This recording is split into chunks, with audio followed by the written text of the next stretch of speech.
telurnya guys. Telur unta ini masih asli, cuman isinya sudah dikosongkan.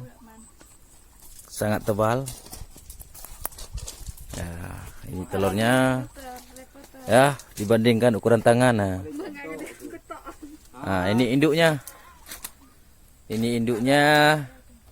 Itu kakaknya, cuman agak kurus, jarang dikasih makan. Itu dah tarik jilbab tu yang hana syariah bukan. Chị ư cái nữa. Hello guys. Buka perai nan. Guys. Ada apa jabu? Nanti mendong. Ki ada foto Ki, di foto Ki.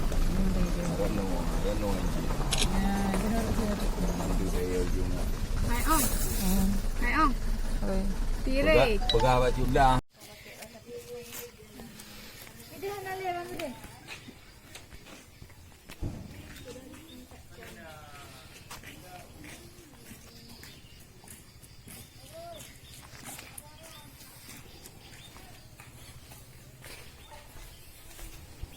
Ya, sedang berjemur mereka guys. Nah, sedang berjemur mereka.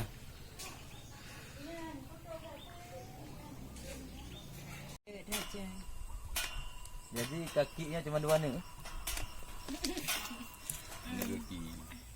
Yang nak empat sini kan? Dua mendung.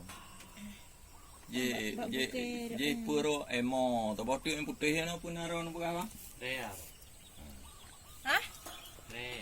Rea, nanti kan? Dari Amerika. Rea? Rea. Giri munak besar-besar.